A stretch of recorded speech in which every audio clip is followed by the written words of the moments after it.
Ei pessoal, tudo bem? Estou de volta para a gente conversar hoje sobre uma das questões que é mais importante para o seu estudo. Porque a gente vai falar hoje sobre legislação seca.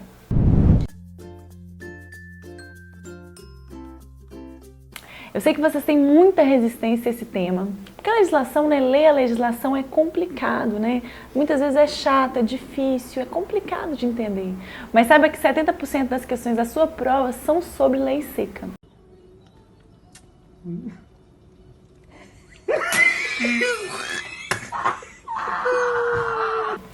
Agora eu te pergunto, não seria interessante ler o artigo e imediatamente responder as questões que são respondidas por aquele texto? Que são respondidas por aquele artigo, por aquela informação?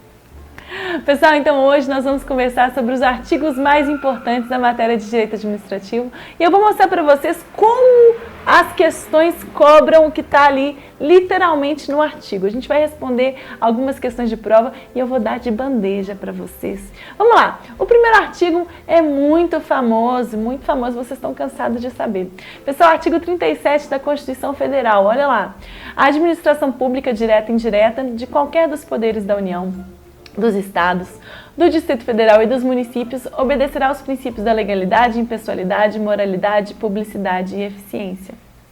São os princípios expressos na Constituição, princípios do LIMP, correto? Legalidade, impessoalidade, moralidade, publicidade e eficiência, As iniciais formam a palavra LIMP. Professora, são só esses princípios que estão expressos na Constituição? Não. Existem outros princípios, princípio da participação, do devido processo legal, vários outros princípios que estão na Constituição. Entretanto, a gente sempre fala deles porque eles caem com mais frequência, eles aparecem com mais frequência nas provas. É muito importante saber disso, não dá para fazer prova nenhuma sem saber disso. Agora vamos ver como que é isso cobrado, como que essa informação é cobrada? Vocês vão ver aí, vamos fazer uma questão de juiz, prova de juiz, banca CESP, vamos lá. Consoante aos princípios da administração pública, assinale a opção correta. De acordo com o princípio da publicidade, toda e qualquer atividade administrativa deve ser autorizada por lei? Pessoal, o princípio da publicidade está falando da publicidade dos atos, Não está falando de autorização. Todo ato da administração pública deve ser público. A partir do momento que todos nós conhecemos o que a administração pública faz, aquele ato passa a produzir efeitos e nós podemos controlar as condutas do Estado, porque nós estamos sabendo o que ele está fazendo com o dinheiro público. Então não tem nada a ver com autorização. Letra B, gente. Dado o princípio da legalidade, deve o administrador público pautar sua conduta por preceitos éticos. Ético?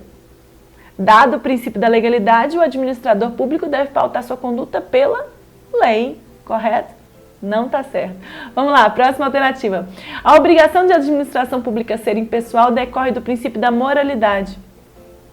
Pessoal, a obrigação de ser impessoal decorre do princípio da impessoalidade. O princípio da impessoalidade é aquele que fala que o agente público, quando ele está lá na máquina pública, ele não está enxergando os seus interesses pessoais.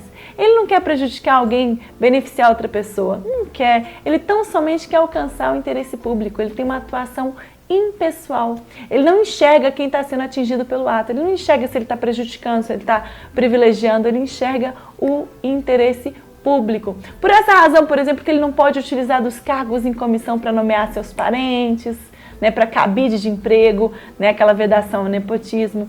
Por essa razão que a gente fala que a conduta do agente público é imputada à pessoa jurídica na qual ele está inserido.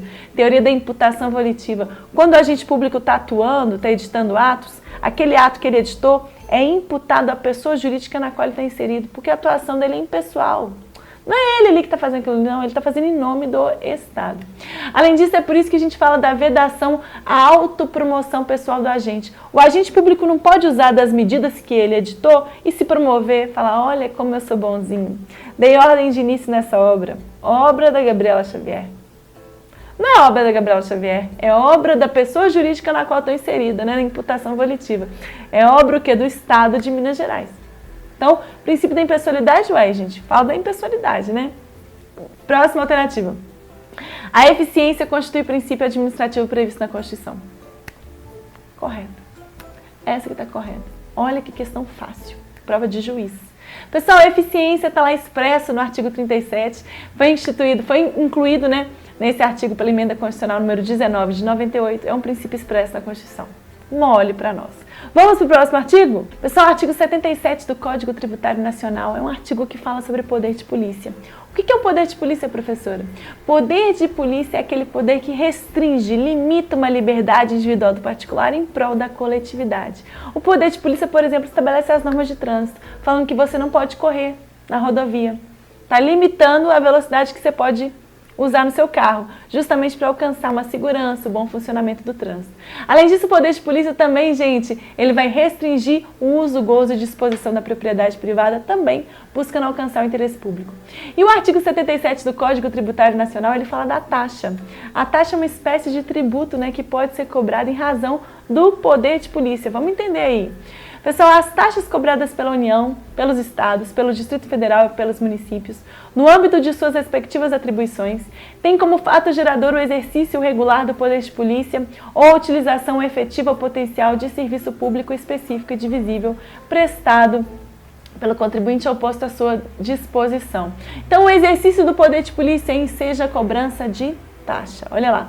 Considera-se poder de polícia a atividade da administração pública que, limitando ou disciplinando o direito, interesse ou liberdade, regula a prática de ato ou abstenção de fato, em razão do interesse público concernente à segurança, à higiene, à ordem, aos costumes, à disciplina da produção e do mercado, ao exercício de atividades econômicas dependentes de concessão ou autorização do poder público, à tranquilidade pública ou ao respeito à propriedade e aos direitos individuais coletivos.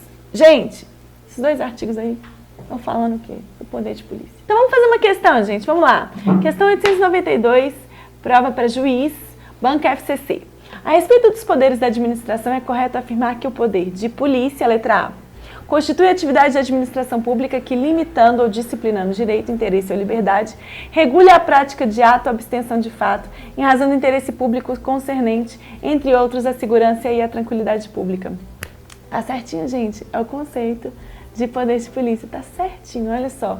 Regule, limitando ou disciplinando o direito, interesse ou liberdade, regula a prática de ato ou abstenção de fato em razão do interesse público concernente, né, a segurança e a tranquilidade pública. Então, gente, essa alternativa tá certinha, mas vamos ver por que as outras são erradas. Poder hierárquico fundamenta a vocação pela administração direta de matérias inseridas na competência das autarquias a ela vinculadas. Pessoal, a vocação, né, quando a gente fala de poder hierárquico, a gente fala de hierarquia. Existe hierarquia entre órgãos. Entre pessoas jurídicas distintas, né, entre a administração pública direta e a administração pública indireta, não existe hierarquia. Existe um controle que a gente chama de supervisão ministerial, mas não é controle hierárquico. Entre órgãos existe hierarquia. Em razão da hierarquia que existe entre órgãos, um órgão que está numa posição superior pode avocar, tomar para si uma competência de um órgão que está numa posição inferior. Então está errada porque não existe hierarquia entre pessoas jurídicas distintas. Letra C. Poder regulamentar autoriza a edição pelo chefe do executivo de normas complementares à lei, admitindo-se regulamento autônomo para a matéria de organização administrativa, incluindo a criação de órgãos e de cargos públicos. Pessoal, existe a figura do regulamento autônomo? Sim. Ele trata sobre organização administrativa? Sim. Entretanto, para a criação de órgãos eu preciso de lei, eu careço de lei. Então, um regulamento não pode criar órgãos, beleza? Letra D.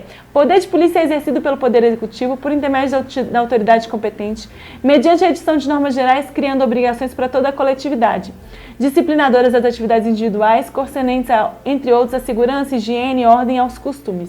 Pessoal, o poder de polícia se manifesta mediante atos gerais e atos individuais. A licença para construir, por exemplo. A licença para construir, ela limita o direito que você teria aí de chegar, comprar um terreno e começar a construir um arranha-céu. Quem disse que você tem condição de construir um arranha-céu? Quem disse que aquele arranha-céu não vai cair? Quem disse? Por essa razão, né, se tratando de uma atividade que é importante para fins do interesse público, o Estado condiciona, limita a sua liberdade individual e fala o seguinte: você só pode construir se você tiver uma licença. Você está condicionado a ter a minha autorização, a minha licença para você construir. A licença, né, gente? O L de licença é L de lei. A licença é um ato vinculado. Se você apresentou toda a documentação em conformidade com a lei, o poder público não tem muita escolha se vai ou não conceder a você uma licença. Ele tem que conceder a licença a você. Olha só, um ato individual que decorre do poder de polícia que está restringindo a sua liberdade de construir o que você quiser. Letra D, então também está errado. Letra E, gente, poder hierárquico, também denominado disciplinar, corresponde ao poder conferido aos agentes públicos para emitir ordens aos seus subordinados. Pessoal, poder hierárquico, também denominado poder disciplinar, uma coisa é uma coisa, outra coisa é outra coisa. Então, tá errado, ok? Letra A tá certa.